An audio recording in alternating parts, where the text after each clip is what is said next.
তো আপনার এত যৌন উত্তেজনা উঠে গেল, আপনি তখন এমন পরিস্থিতিতে আপনি ভাই এ আরেকটু ইলিয়াস স্টেজ ভাই। আজকে মনে হয় একটু সরাসরি বলি, হ্যাঁ? একটু কিছু কষ্টের কথা। আপনাদের মামুনুল হক সাহেব যখন বক্তব্য দেন, উনার আশপাশের লোকজন স্টেজ থেকে পড়ে যাওয়ার অবস্থা হয়ে যায়। হ্যাঁ? যেই ধমক উনি দেন। জেলখানায় ছিলেন, জেলখানায় কেন গিয়েছিলেন সেটাও আমরা জানি। আপনি সারা দেশে মোদি বিরোধী আন্দোলনের লোকজনকে আপনি রাস্তায় নামায় দিলেন। এরপরে আপনি গার্লফ্রেন্ড নাকি বউ নিয়ে আপনি ইয়েতে গেলেন, রিসোর্টে গেলেন। তো আপনার এত যৌন উত্তেজনা উঠে গেল, আপনি তখন এমন পরিস্থিতিতে আপনি ভাই এ আরেকটু ইলিয়াস স্টেজ ভাই, ইলিয়াস ভাই আরেকটু মানে নমনীয় হব? শালীনতার সাথে আরেকটু বললেন। নমনীয় হব? মানে মানে বলেন ঠিক আছে, মানে কথা যেগুলো আমরা তো থামাবো না আপনাকে, ন কিন্তু আচ্ছা, আরেকটু নমনীয় হয়ে বলি। মানে উনি যে এই ইয়েতে গিয়েছিলেন, মানে রিসোর্টে স্ত্রীর সাথে দেখা করতে গিয়েছিলেন, একান্তে সময় কাটাতে গিয়েছিলেন। তো এই যে উনি ওই সময় গিয়ে তারপরে ধরা-টরা খেলেন, তারপরে জেলখানায় যাওয়ার পরে যেই মানুষগুলো, কেন বললাম জানেন? কথাগুলো কেন বলছি? কারণ ওই জেলখানার মানুষগুলোর পরিবারের সাথে নানানভাবে আমি কিন্তু সম্পৃক্ত। যারা উনাকে নিজের আপনি নিজে জেলে ছিলেন, আপনি জানেন সেখানে পানির স্বল্পতা, গোসল করার, উজু করার জন্য পানি পাওয়া যায় না। অনেকের গোসলের পানি ২-৩ জনের পানি উনাকে দিয়ে দিয়েছেন। বাড়ির থেকে একটু খাবার গিয়েছে, সেই খাবার হুজুরকে দিয়েছেন। এই মামুনুল হক বের হয়ে কারোর কথা মনে রাখে নাই। যদি মনে রাখতো, আপনাদের এই আলেমরা যদি, আপনারা যারা জেল থেকে বের হয়ে এখন বাইরে আছেন, হেলিকপ্টারে চড়ে, চড়ে বিভিন্ন জায়গায় মানুষকে বুঝাইতে যান, আপনারা যদি মনে রাখতেন আজকে এই লোকগুলোর জেলখানায় থাকতে হইতো না। আপনারা যদি বলেন 99% এই দেশের আলেমরা তাদের অতীত ভুলে গিয়েছে। এখন সবাই আছে, কে কোন দলের সাথে মিশবে, কোন দল থেকে কয়টা আসন নিবে, এইটা নিয়ে নানান ধরনের ব্যস্ততার ভিতরে আছে। এই পরিস্থিতি যদি চলতে থাকে, ছালা আবারও সবাই হারাবেন। এই দেশে জুমার খুতবা দিতে পারেন নাই, একটু মনে রাইখেন। তো আপনি আমাকে সংযত হতে বলেছেন, আমি যথেষ্ট সংযত হয়েই ছিলাম এতদিন। না ভাই, আসলে আমি আমি তো আপনার কথা তো আমি আটকাইতে আপনি পারবো না কারেক্ট। বা হুজুর আপনি জি। কারেক্ট, আপনি কারেক্ট। আপনি যেটা বলেছেন ওইটাই ঠিক আছে। আমি ওইটাই ঠিক। কিন্তু এই যে নুরুল ইসলাম ভাই জানেন, ভাই আমি যে পরিমাণে তদবির এইটার জন্য করেছি, এই তদবির যদি আমি অন্য কিছুর জন্য করতাম, এতদিনে অন্তত ৫০ কোটি টাকার মালিক থাকতাম। বাস্তব। আমি সাক্ষী এটা। আমি অন্তত ৫০ কোটি টাকা। আমি যেই রাষ্ট্রের যেই পর্যায়ের মানুষের সাথে কথা বলিয়ে দিয়েছি আপনাদের বিভিন্ন জনকে, বিভিন্ন জনের জামিনের ব্যাপারে। অনেকের জামিন হইতো না। আমি ইলিয়াস হোসাইন সেখানে ইন্টারফেয়ার না করলে জামিন হইতো না। করানো হয়েছে, জামিন হয়েছে। কোনো বলেন, আপনারা জানেন, বলেন কারো কাছ থেকে কোনো টাকা পয়সা নিয়েছি, চেয়েছি? পকেট থেকে দিয়েছি আমি। নুরুল ভাইকে জিজ্ঞেস করেন, আমার পকেট থেকে লক্ষ, লক্ষ টাকা দিয়েছি আমি। আমি গরিব মানুষ। আল্লাহ আমাকে যতটুকু সামর্থ্য দিয়েছে চেষ্টা করেছি। এগুলি অনলাইনে সোশ্যাল মিডিয়াতে বলিও নাই, বলার বিষয়ও না।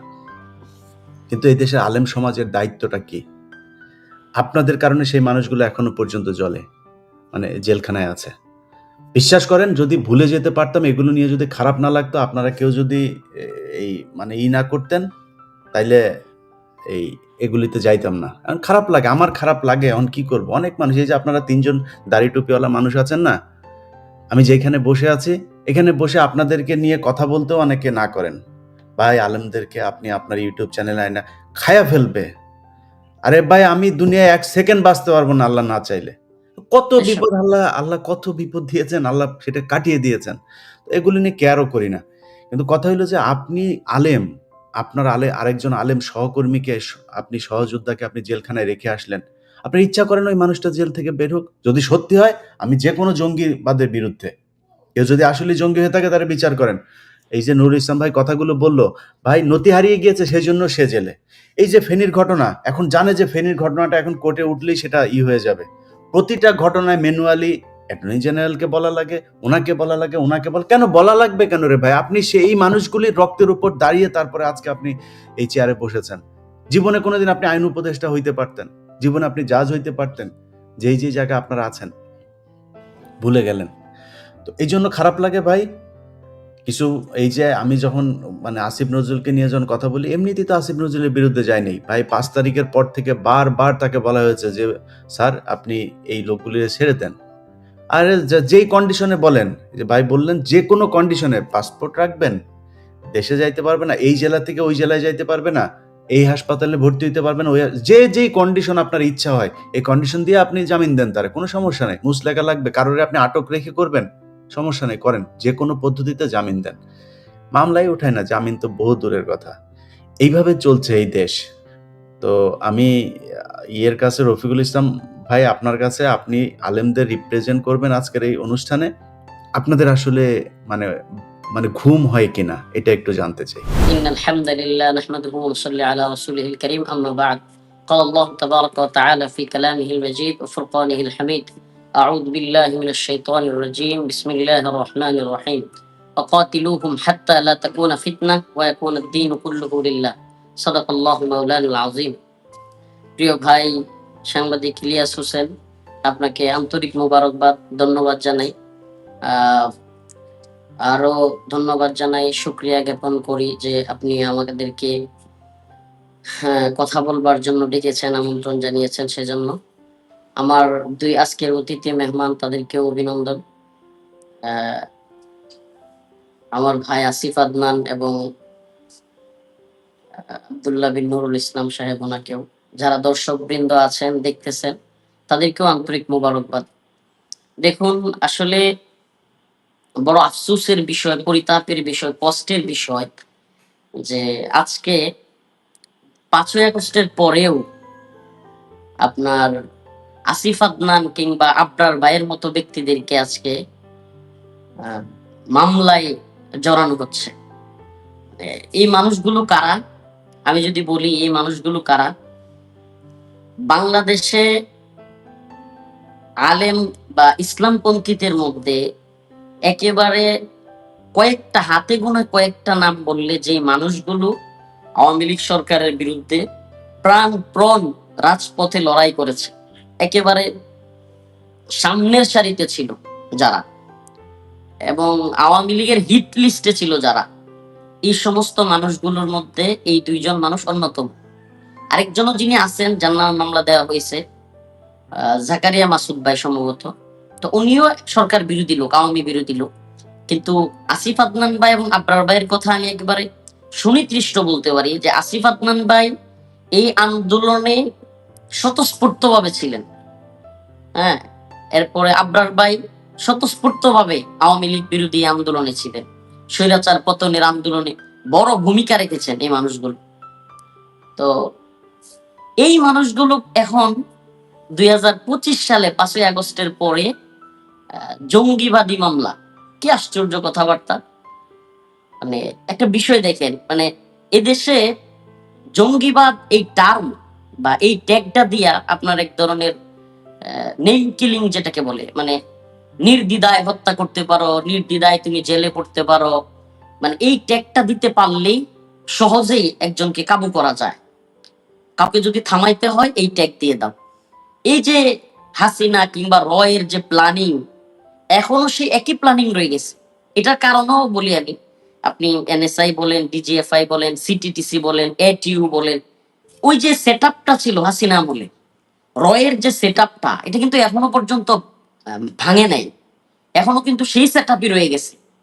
সেই সেটআপ থাকার কারণে দেখা যাচ্ছে যাকে মন চাচ্ছে জঙ্গি বলে দিচ্ছে। এই রিসেন্ট কয়েকদিন আগে আওয়ামী লীগ নিষিদ্ধ হওয়ার যে দাবি, ওই দিন আসিফ আদনান ভাই, আমি নিজের চোখে দেখছি, এই মানুষটা আমাকে ফোন করেছেন, আমি নিজেও গিয়েছি ঢাকায়।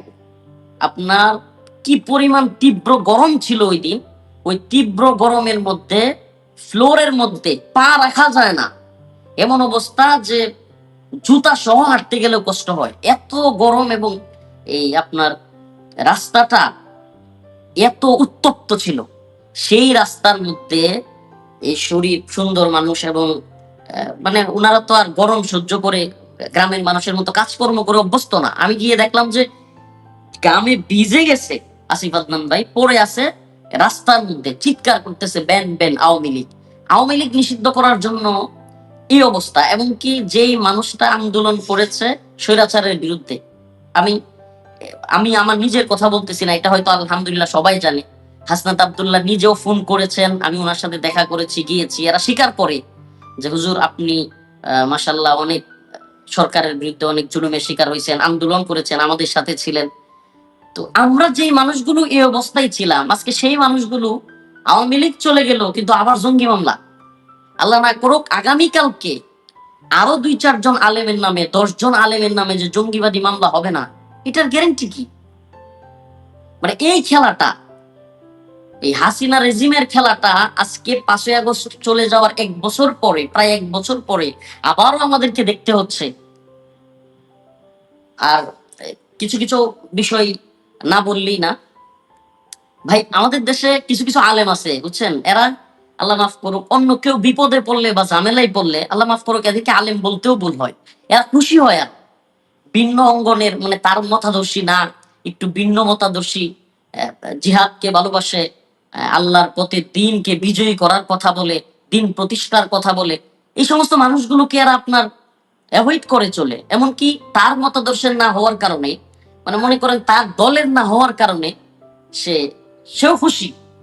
আমি আমার কথাই বলি, আল্লাহ মাফ করুক, আজকে যারা আসিফ আদনান কিংবা রেজাউল করিম আবরার ভাই জঙ্গি মামলা হয়েছে এই বিষয়টাকে সিরিয়াসলি নিচ্ছেন না, তাদেরকে স্মরণ করিয়ে দেই।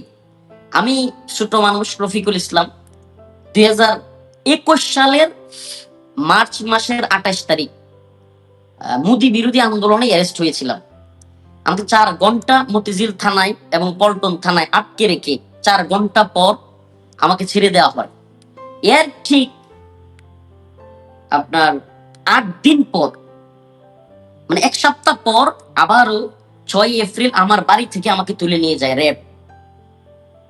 মানে 1 সপ্তাহ ব্যবধানে 2 বার আমাকে গ্রেফতার করা হয়েছে আওয়ামী লীগ আমলে।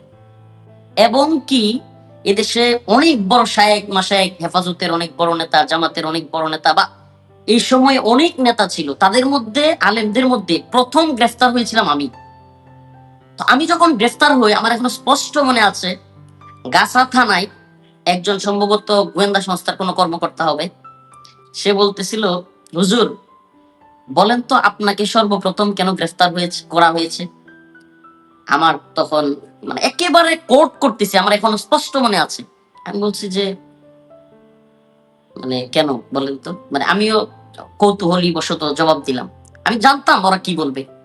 বলতেছে হুজুর আপনাকে দইরা আমরা একটু টাচ করতেছি, আপনাকে দইরা টাচ করে দেখতেছি যে হুজুররা কি বলে। যদি হুজুররা ওয়াল্লাহি, মানে একেবারে আল্লাহ মাফ করুক, আমার কথা বিশ্বাস করবে জানি, আপনারাও বিশ্বাস করবেন বা যারা শুনতেছে অডিয়েন্স, দর্শক শ্রোতাও, একেবারে আমি মসজিদের মধ্যে লাইভে আছি, মসজিদে বসে, আমার মাদ্রাসা মসজিদে, মানে ওই কথাটা ওই গোয়েন্দা সংস্থার লোক বলেছিল যে হুজুর আপনাকে ধরে আমরা টাচ করছি, যদি বুঝি যে তেমন কোনো ইয়া হচ্ছে না তাইলে আমরা সবাইকে ধরব। একেবারে মানে 10 দিনের মধ্যে, একেবারে দ্রুত সময়ের মধ্যেই হেফাজতের সাংগঠনিক সম্পাদক আইজুল হক ইসলামাবাদী ভাই, এরপরে মৌলানা জুনায়েদ আল হাবিব সাহেব, মুফতি সাখাওয়াত হোসেন রাজি সাহেব, মুফতি মনির হোসেন কাসিমি, মৌলানা মামুনুল হক সাহেব, মুফতি মনির হোসেন কাসিমি, মুফতি আমির হামজা হুজুর, আরো যত আলেম উলামা আছে, একেবারে আমাকে কথাটা বলা আর 2-4 দিন পর থেকে আবার আমাকে দেখায়, প্রতিদিন 1-2 জন করে ধরে আর আমারে টিভির সামনে নিয়ে আমারে বসে বসে দেখায় যে এই যে দেখেন আজকে আরো 2টারে ধরছি। বলছিলাম না যে আপনারা 2 একটা বাস্তবতা হলো, যারা মনে করে যে এই আসিফ আদনান কিংবা রফিকুল ইসলাম মাদানী, হারুন ইজহার, মাহমুদ হাসান গুনবী বা এই জাতীয় যারা কিনা দাওয়া জিহাদের পক্ষে কথা বলে, হ্যাঁ, তো এদেরকে কোনো কিছু করে ফেললে যারা আল্লাহ মাফ করুক যে সমস্ত লোক খুশি হয়, সেই সমস্ত লোক মনে করে যে তাদেরকে ধরবে না। আরে ভাই, আমরা আমেরিকা বলেন, ভারত বলেন, এই পশ্চিমারা কিংবা ভারতের শত্রু আসিফ আদনান কিংবা রেজাউল করিম আবরার না।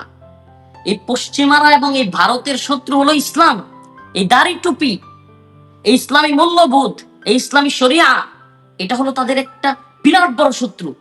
এটা তাদের এজেন্ডা যে আমরা প্রথমে জঙ্গিবাদ বলে ধরবো, তারপরে মৌলবাদ বলে ধরবো, তারপরে রাজাকার বলে ধরবো, একটার পর একটা ট্যাগিং দিব আর এই ইসলামপন্থীদেরকে ধরবো। এটা তাদের প্ল্যানিং। এবং আমি যখন রিমান্ডে ছিলাম, এই কথাগুলো আমি আবারও বলছি, আমাকে ঠিক এইভাবেই বলা হয়েছে যে হুজুর আপনাকে টাচ করছি দইরা, হালতটা দেখতেছি দেশের পরিস্থিতি কি হয়, যদি উত্তপ্ত হয়ে যায় আপনাকে ছেড়ে দিব, আর যদি না হয় তাহলে আরো হুজুরদেরকে ধরে নিয়ে আসবে।